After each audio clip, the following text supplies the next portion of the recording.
Welcome to Eye on the Tigers News. I'm Justice Dan. And I'm Kennedy Lamb. Thanks for being with us for the news we've been following for you.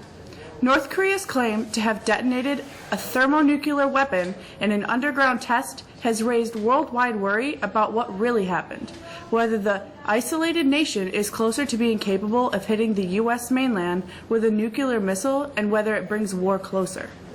President Obama on Wednesday reaffirmed the U.S. commitment to the security of its Asian allies to discussions with the leaders of South Korea and Japan about North Korea's claim that had tested a hydrogen bomb. The White House says Obama, South Korean president, and the Japanese prime minister agreed that North Korea's action constitute yet another violation its obligations and commitments under international law. In separate conversations Wednesday evening, Obama and two Asian leaders agreed to work together to force a united and strong international response to North Korea's latest reckless behavior, the White House said. New York's measured foray into medical marijuana begins Thursday with a liquid package with a plain white label.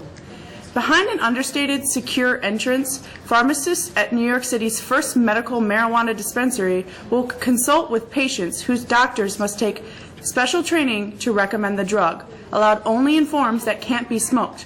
There's not a marijuana leaf in sight. It's a far cry from dispensaries in such states as California, where jars of buds feature advocate names.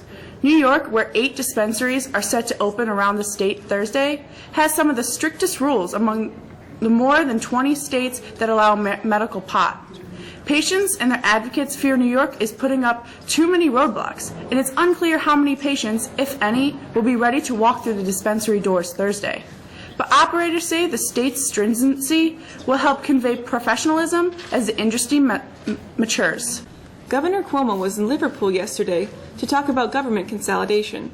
But the big news proposed was the state tax credit for frequent New York State Thruway drivers that would save them on average between $97 and $1,872 a year. About 900,000 passenger vehicle owners using E-ZPass and paying $50 or more in annual tolls would receive an average annual savings of $97, Cuomo's office said. They'll be eligible for a tax credit worth 50% of their thruway toll costs, according to Syracuse.com. Businesses and commercial vehicle owners using E-ZPass and paying between $100 and $9,999 in tolls would also get the tax credit worth 50% of their tolls. A lottery official says there's no jackpot winner in the drawing for a Powerball prize worth an estimated $500 million. A spokesman said no one matched the numbers drawn Wednesday night. That means the estimated prize for Saturday's drawings is $675 million, the largest jackpot of any lottery game in the U.S. history. Wednesday's jackpot was ranked as the 6th largest offered in North America and the biggest since a $561.1 million Powerball prize shared by players from North Carolina, Texas, and Puerto Rico last February. Powerball is played in 44 states in the District of Columbia, the U.S. Virgin Islands, and Puerto Rico. Time Warner Cable is advising 320,000 of its customers to change their email account passwords because hackers may have gained access to them, according to Syracuse.com. The cable television giant said it was recently notified by the FBI that, quote, some of our customers' email addresses, including account passwords, may have been compromised, unquote. A spokeswoman for the company said only customers with Roadrunner email addresses are potentially impacted. Roadrunner email addresses include the letters RR in the domain name. Time Warner said the company has not determined how its customers' email addresses and passwords may have been attained. However, they possibly could have been stolen through malware downloaded during phishing attacks or indirectly through data breaches of other companies that stored Time Warner Cable customer information, including email addresses, she said. Hitting the big bucks is the subject of our What We're Saying segment. We asked people what they would do with all that lottery loot.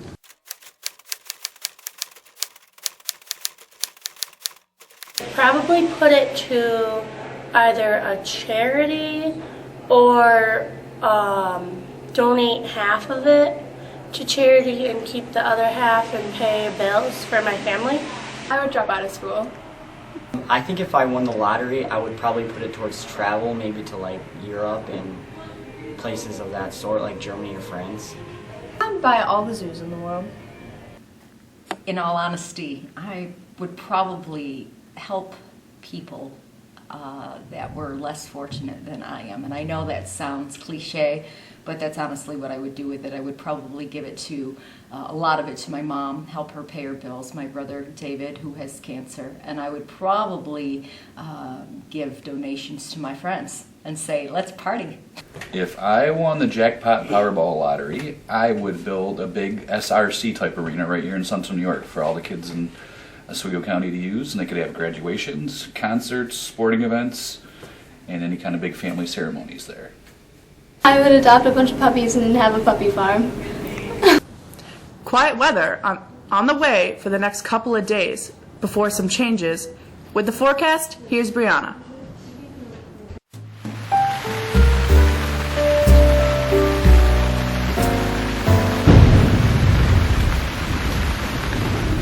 The next couple of days complete with bright skies and milder temperatures. High pressure is dominating our area for Thursday and Friday. We can expect temperatures to inch toward 40 both days. The milder weather sticks around for Saturday, but as we move into the weekend, the chance of some wet weather increases as little storm system comes in. It's Sunday night where we can see some real changes. Early data suggests another polar vortex is taking aim at us. That cold Arctic air is going to dip down over the Great Lakes. We should be at the southernmost part of this move in the jet stream, so we shouldn't be bitterly cold, but we will be cold enough to kick-start the lake effect snow machine. Not clear at all yet where and how the winds coming across the lakes will line up, but early indications show that Oswego County is certainly in the bullseye for potentially a significant lake effect event. We will see and we will be ready. With the forecast, I'm Bree. A new class of Hall of Famers were announced yesterday. With the sports, here's Alexis.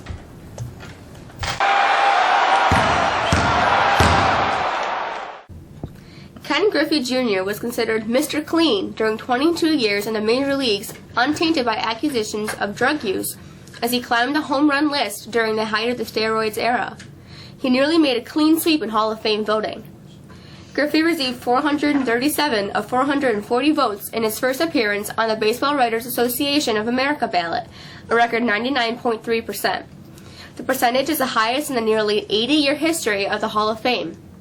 Mike Piazza, the top offensive catcher in baseball history, was elected too, and will be inducted along with Griffey in Cooperstown on July 24th. Among the many muscled sluggers whose accomplishments were questioned during time when chemists preyed on clubhouses, Piazza has made to wait until his fourth appearance on the ballot. After falling 28 votes shy last year, he was selected on 365, 83%. LeBron James has dropped Johnny Manziel as a business client. A spokesman for James said the NBA star has ended his marketing agreement with Manziel, the embattled Browns quarterback, whose behavior has him on shaky ground with the team and Cleveland fans. James and his associates will no longer be working with Manziel after mutually agreeing to end their partnership.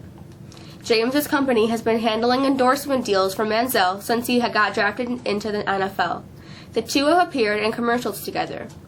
Manziel continues to have off-the-field issues related to drinking and partying. He reportedly was in rehab last year. Mexico Wrestling lost a heartbreaker last night against JD 35-34. The match was ultimately decided when the Tigers forfeited 2 weight classes, costing the team a total of 12 points. Jason Bond, Theo Powers, and Hunter Holland all had pins for the Tigers. And of course, we've got playoff football this weekend. Here's the NFL schedule. Kick off on Saturday afternoon with the Houston Texans hosting the Kansas City Chiefs at 4:35 on ESPN. Later that night, Ben Roethlisberger and the Pittsburgh Steelers take on the AFC North champion Cincinnati Bengals at 8:15 on CBS. The NFC games will both take place on Sunday when the Seattle Seahawks play the Minnesota Vikings at 1:05 on NBC. And later that afternoon, the Green Bay Packers visit the Washington Redskins at 4:40 on Fox in the final game of the first round. That's sports. Have a great day. I'm Alexis. A look at the calendar shows that Spirit Week, sponsored by the Mexico High School Student Council, will begin next Monday and accumulate with a pep rally on Friday the 15th. Dress-up days and class events highlight the week. The boys' varsity swimming and diving team will hold its senior night on Friday with its 5 o'clock meet against Pulaski. Also on Friday, the boys basketball team hosts Whitesboro. The wrestling team will head to Niagara Falls for a tough tournament this weekend, and both boys and girls indoor track teams head to Cornell for the Southern Tier Invitational. For the staff of I'm the Tigers News, I'm Kennedy Lamb. And I'm Justice Dan. Have a great day.